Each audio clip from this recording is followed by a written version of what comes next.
Wassalamualaikum warahmatullahi wabarakatuh. Terima kasih sudah klik video ini. Malam ini aku datang kembali menyapa kalian dengan sebuah kisah horor yang super menegangkan. Oke, jadi kisah itu bermula dari satu keluarga yang cuma terdiri dari seorang ibu dan 2 orang anaknya. Anak perempuannya bernama Putri dan anak keduanya laki-laki bernama Aji. Nah, keluarga ini cuma tinggal bertiga aja, Wak, karena ayah mereka udah lama meninggal dunia. Nah, sejak ditinggal ayah, keluarga ini hidup dalam kesusahan. Ibunya ini harus banting tulang nyari nafkah sendirian, sementara Putri yang kala itu masih remaja terpaksa menjadi ibu pengganti untuk adiknya di rumah. Setiap hari dia ini harus ngurusin Aji, bahkan tiap mau main pun Putri harus bawa Aji, Wak, karena nggak ada yang bisa ngejagain si Aji di rumah gitu. Pokoknya si Putri ini betul-betul ngerasa terkekang kali lah dan nggak punya waktu untuk mikirin masa depannya. Nah, di tengah situasi itu, pada suatu hari Putri ini kepikiran untuk ikut kursus pelayaran, Wak, di desa. Dia ngebatin, siapa tahu kalau lulus kursus aku bisa dapat kerja nih buat bantuin ibu gitu kan. Cuman setiap kali Putri ini ngomong keinginan itu ke ibunya marah lah, udahlah nggak usah aneh kamu. Ibu nggak punya uang, lagian masa kamu tega sih ninggalin adik kamu sendirian di rumah gitu. Nah, penolakan itulah yang bikin Putri merasa frustasi, Wak. Dia ngerasa ruang geraknya terbatas, jadi nggak bisa kemana-mana gitu loh. Nah, kemarin ini akhirnya Putri lampiaskan lah ke adiknya, ke Aji. Dimana setiap kali Aji ini berantakin rumah atau nyoret-nyoret tembok gitu ya, Putri ini pasti langsung marah besar. Kebiasaan ini berlangsung lumayan lama, Wak, sampai akhirnya Putri ini mulai sadar kalau dia harus berubah. Dia mikir, ya udahlah kalau ibuku nggak mau bayarin kursus, harus aku sendiri nih yang gerak gitu katanya. Nah, dari sinilah Putri pun akhirnya berinisiatif untuk mencari uang dengan caranya sendiri, Wak. Sejak saat itu Putri ini mulai jualan makanan dari warung Bu Sidah, nih tempat ibunya bekerja. Dan di sini Putri itu jadi reseller, Wak, yang ngambilin dagangan untuk dijual lagi ke teman-temannya di sekolah. Selain jualan di sekolah, Putri ini juga keliling dari desa ke desa untuk ngabisin dagangannya itu. Nah, hasil dari jualan itu Putri tabung untuk kita itu daftar kursus pelayaran. Dan selama ngejalanin masa berat itu, Wak, untungnya Putri ini juga nggak sendirian. Dia masih punya Kiki. Kiki ini siapa? Teman dekatnya. Dan dia juga punya Cecep, sepupu kandungnya. Mereka ini sering ngabisin waktu bareng dan saling mendukung satu sama lain. Jadi pelariannya si Putri dari capeknya hidup ya ke mereka berdua gitu loh. Tapi sayangnya kehangatan itu mulai berubah semenjak desa mereka ini dilanda kejadian-kejadian aneh yang membuat warga resah, Wak. Nah, di sini udah mulai nih gangguannya.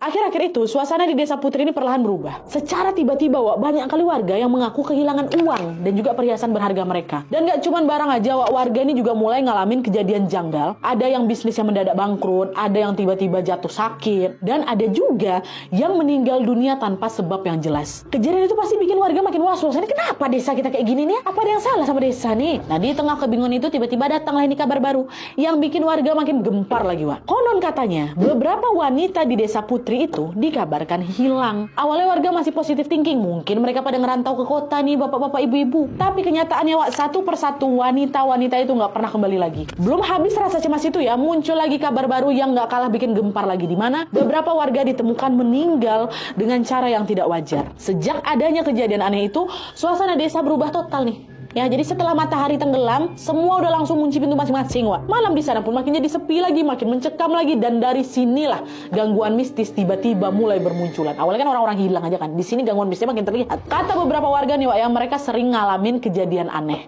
Ada yang dengar suara ketawa perempuan melengking kali, ada yang lihat bayangan putih, ada juga yang ngelihat sosok kecil ngumpet di balik pohon, kayak lagi ngintip diam-diam kayak gitu.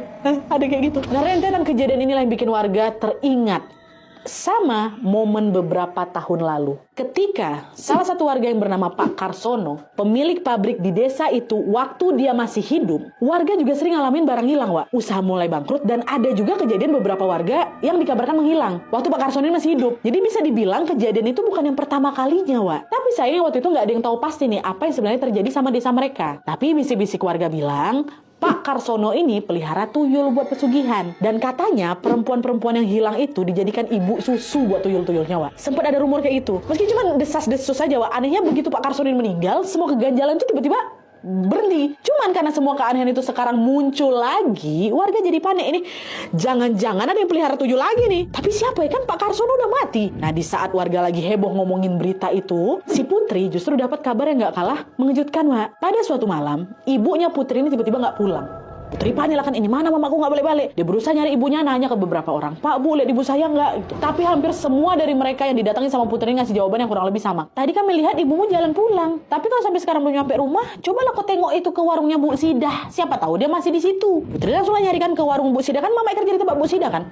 Nanyalah ke warung itu, tetap nggak ada mama di sana, Wak. Karena khawatir, Putri segera melaporlah ke kepala desa, namanya Pak Kiman nih, nama si kepala desanya. Tapi begitu Putri bilang mamanya hilang, Pak Kiman jawab, ibuku tadi kesini memang, dia minta kerjaan, katanya baru di PHK sama Bu Sidah. Cuman karena saya nggak ada lowongan, ya udah saya saranin udah kamu ke kota aja. Barangkali mamamu ke kota. Putri langsung bilang, masa si ibu tega ninggalin kita Pak? Kayak nggak mungkin lah. Ya siapa tahu. Karena nggak berhasil nemuin mamanya, Putri pun terpaksa pulang dengan tangan kosong. Waktu dia udah nyampe di rumah, ada rasa ganjil yang nggak hilang-hilang di hatinya. Dia duduklah di tepi ranjang sambil melamun. Sampai akhirnya pandangannya kelempar ke arah lemari. Putri langsung berdiri, dibukalah lemari itu. Rupanya di sana baju-baju ibu masih lengkap, Wak. Nggak ada satupun yang hilang. Nanti kalau ibu kabur, nggak mungkin dia nggak bawa baju, ya kan? Cuma nggak lama setelah itu, Putri ngelihat ada satu plastik besar di sudut lemari.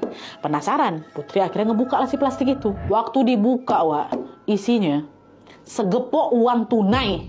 Astagfirullah. Kok banyak kali uang nih?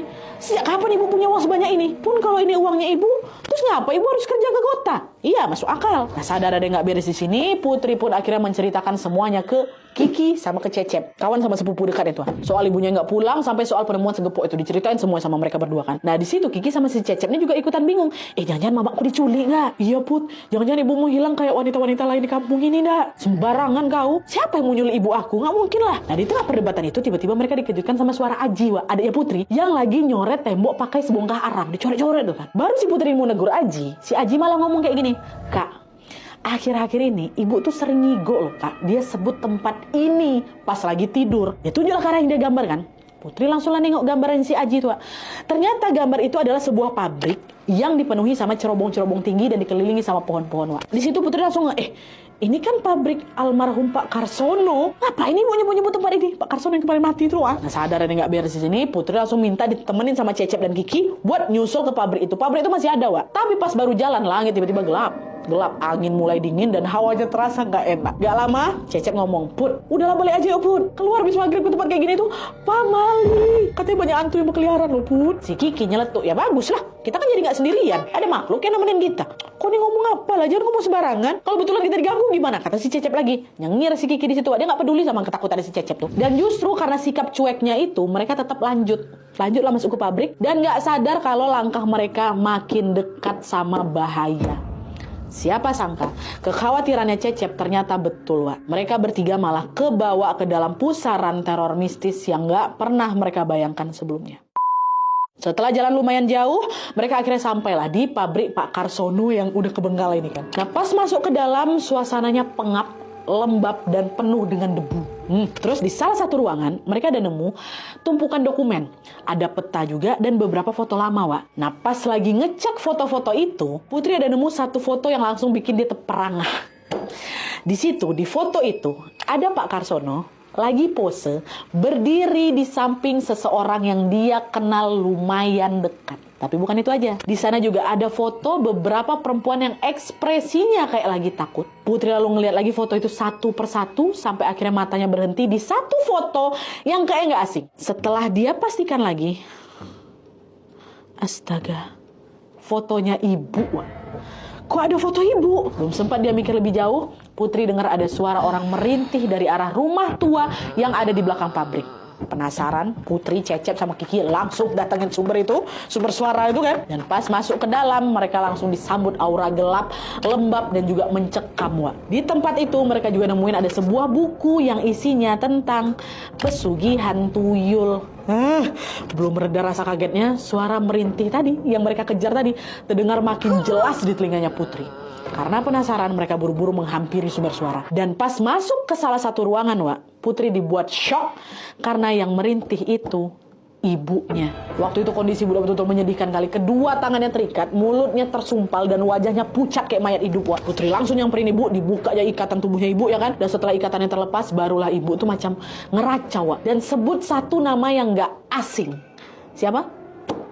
Pak Kiman. Pak Kiman, yang didatangin sama Putri yang dia bilang ibu minta kerjaan terus suruh dia ke kota. Mama yang ngeracau sebut nama itu. Kiman gitu. Dan pas dengar nama itu Putri panik, dia berusaha memapa ibunya. Keluar yuk bu, udah bu, keluar bu, jangan di sini lagi gitu. Tapi pas baru mau keluar, tiba-tiba terdengar suara aneh dari arah hutan. Kiki, kawannya kan ada di sana. Kiki langsung berhenti nanya, Put, kok yakin Put mau keluar sekarang Put? Perasaan aku gak enak ya Put. Udah yakin, aku takut mama aku kenapa-napa. Selesai ngomong gitu, tiba-tiba muncul seorang laki-laki yang berdiri di depan pintu nutupin jalan keluar. Dan yang bikin makin ngeri, Si laki-laki ini bawa sebilah kapak, tatapannya tajam, wajahnya marah, dan tanpa basa-basi dia langsung ngibasin kapaknya seolah-olah ingin ngebantai mereka berempat di situ. Kaget diserang tiba-tiba mereka mundur, akan berusaha menghindar nih. Sayangnya upaya itu gagal, Wak, karena mereka semakin terpojok. Nah, di saat yang sama si laki-laki tadi itu terus bergerak maju dan langsung nebas kapaknya ke arah ibu, Wak. Wah, darah langsung muncrat, Putri langsung histeris, dan si laki-laki itu malah tersenyum melihat Putri dan ibunya dengan ekspresi puas. Tapi nggak lama kemudian Cecep muncul, Wak, dari belakang. Dia pukul kepala laki-laki itu pakai batukan, katanya. Pukulan itu langsung bikin si laki-laki ini sempoyongan, Wak. Tapi dia tetap nyoba nyerang balik ke Cecep nih, pakai kapak yang dia pegang. Dia kan mau kapak. Jadi di tengah pergulatan itu Kiki langsung teriak, "Pun cepat lari, Pun cepat lari." Sebenarnya Putri pasti berat kan ninggalin mereka semua di situ kan, Wak. Tapi karena ibunya makin lemah, akhirnya Putri pun terpaksa kabur nih untuk mencari pertolongan. Dia lari sendirian kan, Wak. Tapi belum jauh dia lari, Putri ngerasa punggungnya ada yang narik.